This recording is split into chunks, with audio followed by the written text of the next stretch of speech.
Day 547 of the Trump administration, and a new bombshell report from the New York Times reveals federal investigators are in possession of at least one audio recording between President Trump and his longtime personal attorney and so-called fixer, Michael Cohen. Matt Apuzzo, Maggie Haberman, Michael Schmidt first reported today that Cohen secretly recorded a conversation with Trump about payments to that former Playboy model, Karen McDougal, who claimed she had an affair with Trump back in 2006 for about a year. We should note President Trump has denied the affair.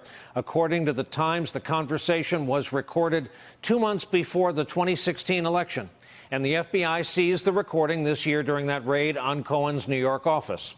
Days before the election, the Wall Street Journal first reported the company that owns the National Enquirer, American Media, Inc., agreed to pay $150,000 to McDougal for her story about the alleged affair, but didn't publish it.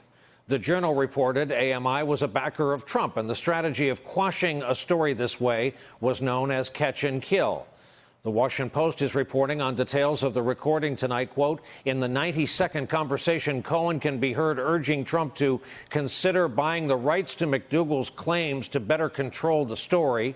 According to people familiar with the exchange, I think we need to bring this in-house, Cohen tells Trump, according to one person with knowledge of the recording. Meanwhile, President Trump's current attorney, Rudy Giuliani, confirmed to the New York Times that President Trump had discussed payments to McDougal with Cohen on the recording. And Giuliani tells the Times that Trump did nothing wrong. Quote, Mr. Giuliani initially indicated the men discussed a payment from Mr. Trump to Ms. McDougal, separate from the Enquirer's payment to buy her story. Later, he said that Mr. Trump and Mr. Cohen had actually discussed buying the rights to Ms. McDougal's story from the Enquirer, a move that would have effectively reimbursed the newspaper for its payments to her. That payment was never made, Mr. Giuliani said, adding that Mr. Trump had told Mr. Cohen that if he were to make a payment related to Ms. McDougal, to write a check rather than send cash so it could be properly documented.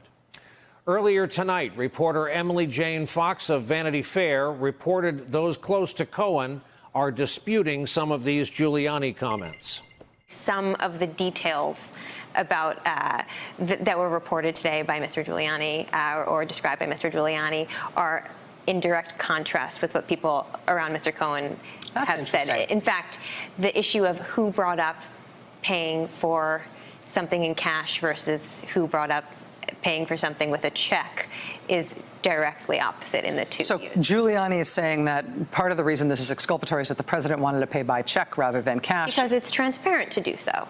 And from the other side, people close to Cohen are saying, actually, no, it was me saying you should pay by check. It was the president who wanted to pay by cash. I ran this by Mr. Giuliani as well this evening, and he said that he saw the transcript, and the transcript, which he said was created by 3 different lawyers, clearly identify this as Mr. Trump having said that this was the check. Well, now, we will find out, presumably. Possibly.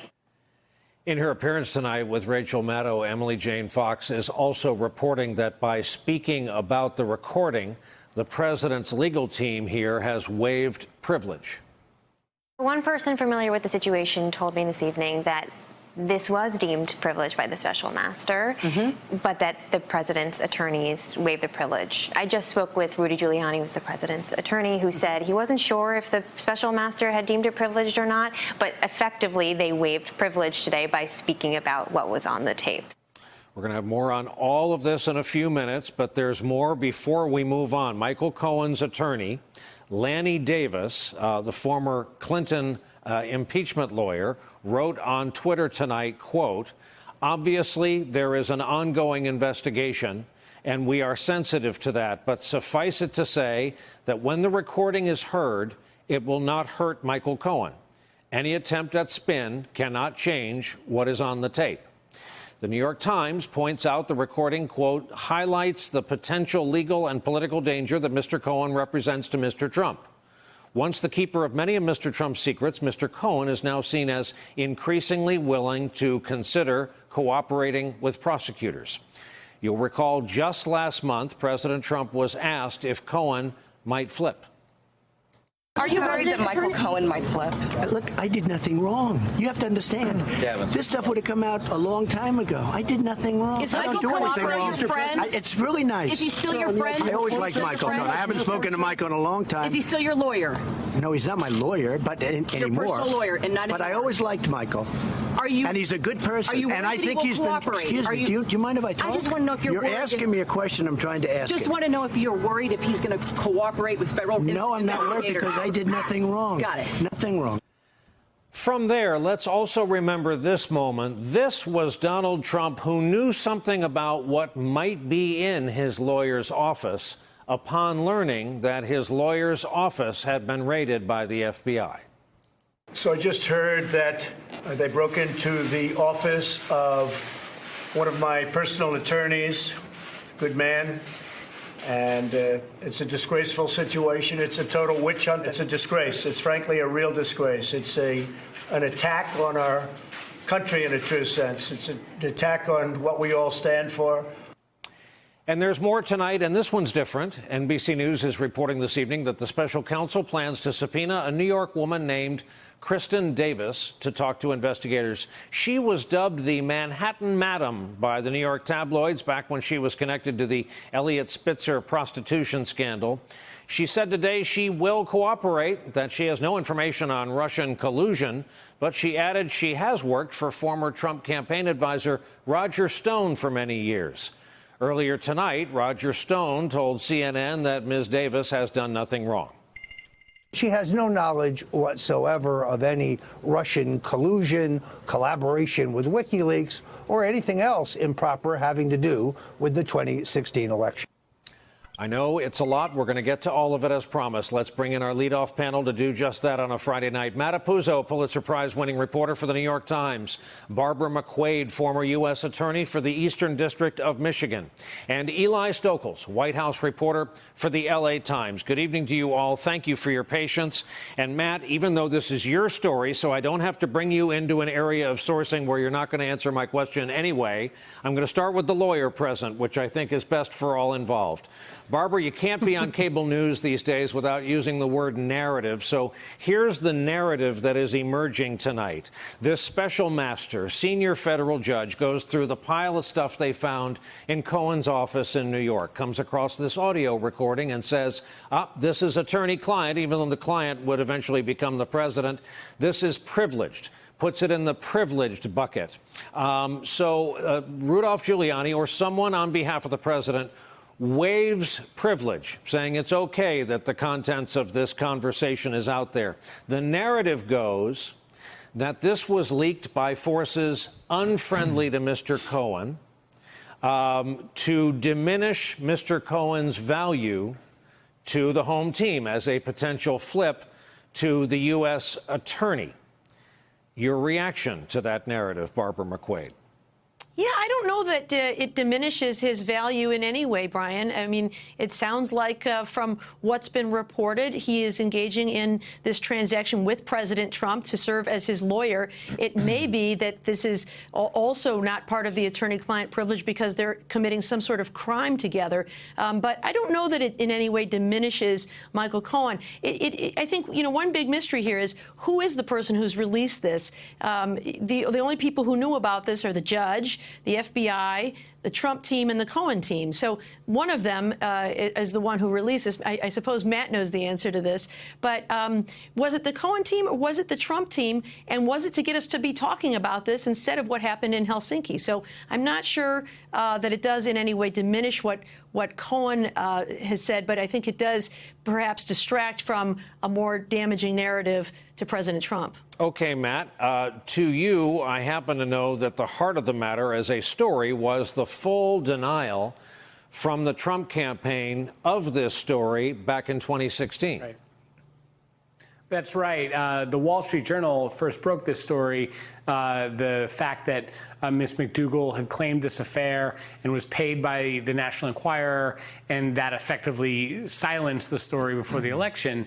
And when the Wall Street Journal went to the Trump campaign, they got a very firm denial. They said, we know nothing about any of this, and the president or the candidate at the time denies the affair.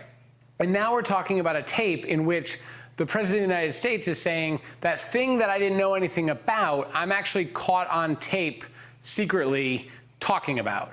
And we can't square that. And the stories change a little bit during the day.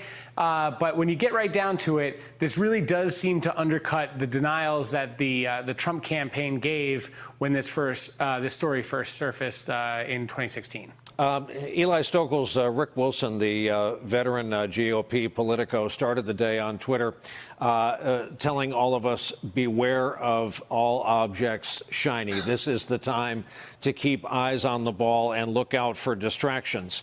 Part of the narrative that Emily Jane Fox and others are talking about and reporting tonight is that on the whole, Team Trump would rather the weekend conversation be about an affair and Ms. McDougal than what the conversation was Monday through Friday morning.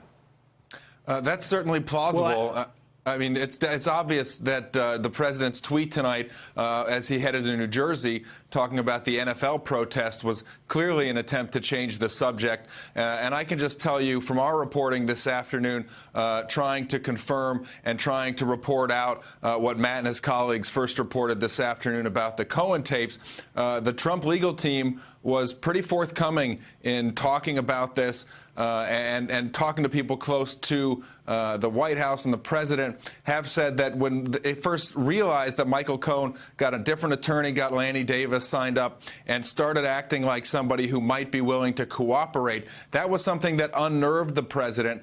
He's been wary about this, about Michael Cohen, who's been so loyal to him for so many years. He didn't really contemplate that he would actually maybe flip on him.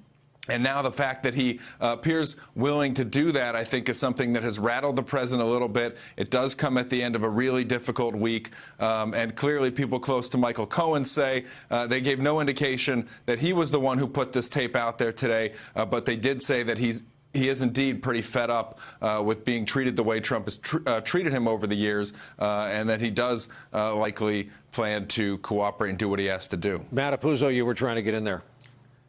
Yeah, I guess I would just say that, my colleagues and I, this is not something that, look, I'm on vacation. This is not something that we... I was going to keep that secret for you. that we came up with here this morning. This is something that we've been working on for some time, and really pieced together. And, we went to and were finally able to get comment from Rudy Giuliani this morning, which is what I think said, okay, it's time to publish. We have the president's lawyer on the record talking about this. I mean, I would just say there's so much news. There's so many shiny objects in covering this administration, Brian. I would just sort of be a little hesitant to kind of take every shiny object as a distraction, even though many of the shiny objects are distracting. Hey there, I'm Chris Hayes from MSNBC. Thanks for watching MSNBC on YouTube. If you want to keep up to date with the videos we're putting out, you can click subscribe just below me, or click over on this list to see lots of other great videos.